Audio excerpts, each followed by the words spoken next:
Selama menonton, Elisa tak hentinya tersenyum karena di layar TV ada opa-opa ganteng idolanya yaitu Min Yoongi atau Suga. Dari SMA, Elisa mulai menyukai Korea dan sampai sekarang pun ia masih menyukainya. Baskara melihat reaksi istrinya dari tadi senyum-senyum karena menunjukkan wajah opa di TV, yang menurutnya gak ganteng sama sekali karena menurutnya dialah yang lebih ganteng. "Kamu kenapa senyum-senyum Elisa?"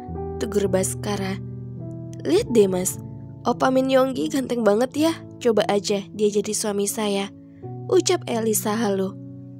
"Apaan? Jelek gitu dibilang ganteng? Masih gantengan saya lah. Seharusnya kamu itu bersyukur karena punya suami ganteng dan tampan kayak saya," pedenya. Elisa yang mendengarnya hanya mengernyitkan dahinya dan memilih melanjutkan menonton drakor. Biarin aja lah Baskara memuji dirinya sendiri. Yang penting dia bahagia dan gak ganggu Elisa nonton. "Elisa," panggil Baskara. Elisanya berdiam karena ia lagi fokus menonton drakor. "Apa maksud kamu bilang kalau dia ganteng dan ingin dia menjadi suami kamu?" tanya Baskara.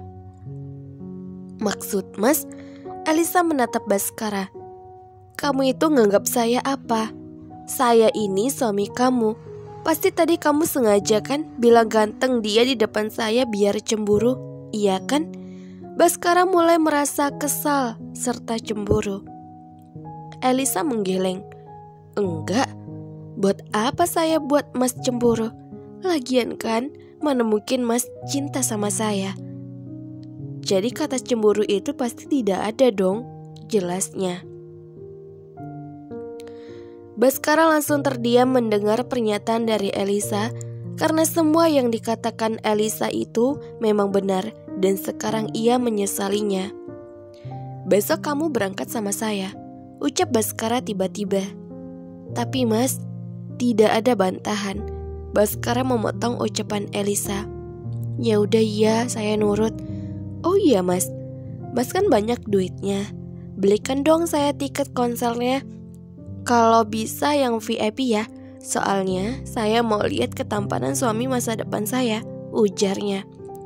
"Sekali lagi kamu sebut-sebut orang Korea kamu itu, saya pastiin besok dia jadi buruk rupa. Dan saya akan hukum kamu sehari 80 ronde," ancam Baskara. "Ih, mas kok kejam banget sih?" Elisa mengerucutkan bibirnya. "Biarin." Baskara tiba-tiba memeluk Elisa seperti guling. "Ini juga, mas ngapain sih peluk-peluk saya segala? Saya takut pelukan ini berubah jadi perkosaan. Saya gak bisa nafas, mas. Emang mas mau jadi duda sekarang?"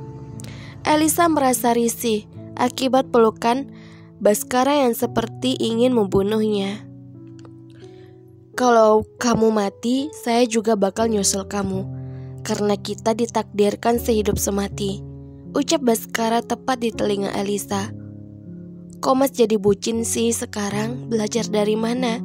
Elisa semakin curiga. Sepertinya suaminya ini memiliki sisi lain dari orang bucin. "Bucin sama istri sendiri gak apa-apa dong," ucap Baskara. "Tapi saya..." "Shh, sekali lagi kamu ngomong saya perkosa kamu," ancam Baskara tepat di telinga Elisa, serta nafasnya yang mengenai leher Elisa. Elisa yang mendengarnya langsung merinding dan takut.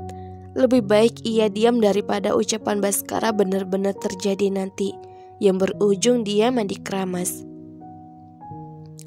Beginilah nasibnya sekarang, yang hanya bisa diam di peluk Baskara seperti guling. Mau tidak mau Elisa pun akhirnya tertidur juga menyusul Baskara yang sudah tertidur dari tadi. Keesokannya, tidur Elisa sedikit terganggu karena ada seseorang yang sedang mengelus pipinya. Akhirnya ia pun terbangun dan melihat siapa pelakunya. "Selamat pagi istriku," ucap Baskara sambil tersenyum manis. Ini pertama kalinya Baskara tersenyum seperti itu di depan Elisa. "Ini gue masih mimpi kan? Atau jangan-jangan gue udah di surga?" "Bangun Elisa, bangun," batinnya. "Sekarang kamu mandi ya. Setelah itu kita sarapan dan pergi ke kampus bareng sama saya." Baskara sudah mandi dan rapi dari tadi sebelum Elisa bangun.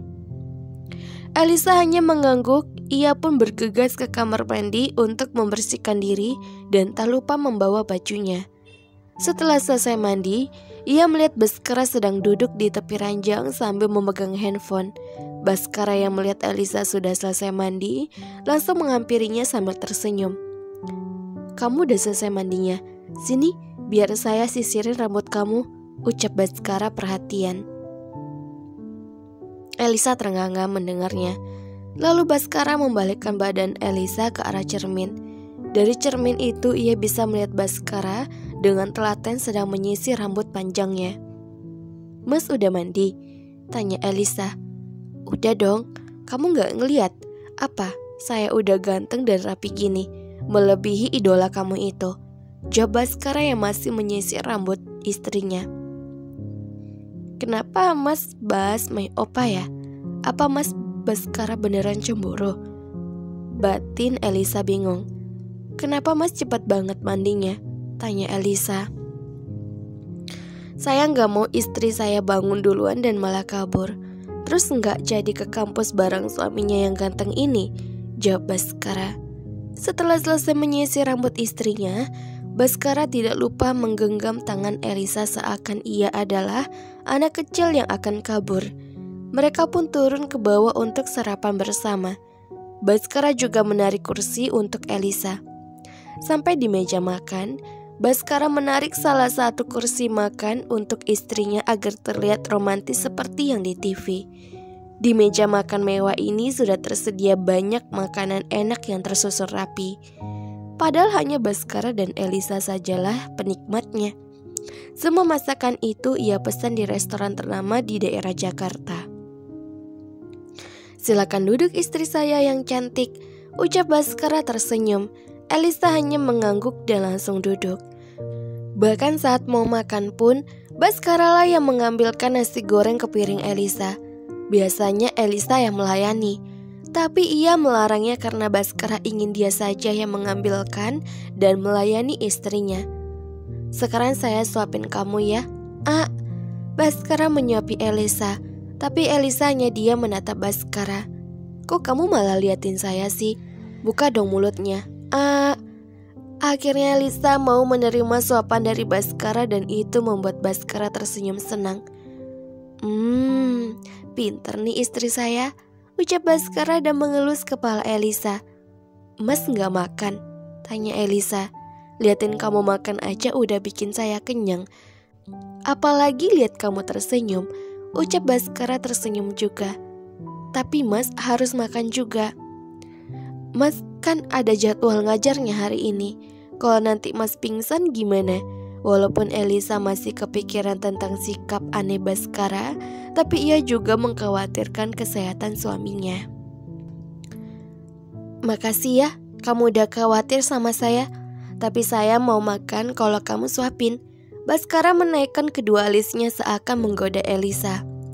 Elisa melototkan matanya. "Suapin?" "Iya, saya mau makan kalau disuapin istri saya," ulang Baskara. "Tapi saya malu Mas. Mas makan sendiri aja ya." "Kenapa harus malu? Kita itu pasangannya romantis dan serasi," godanya. Elisa menghela nafasnya. "Ya udah deh, saya suapin Mas," pasrahnya. Sontak Baskara langsung senang dan menerima suapan dari istrinya. Makanan yang berasal dari suapan sang istri ini sangat nikmat, bahkan melebihi makanan di restoran bintang 5. Ternyata kalau makan dari suapan istri sendiri lebih enak ya." Baskara sangat menikmati makanannya. Elisa tersenyum bangga.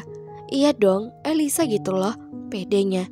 Kalau gitu saya mau setiap hari disuapin sama kamu deh, di rumah dan di kampus," pinta Baskara.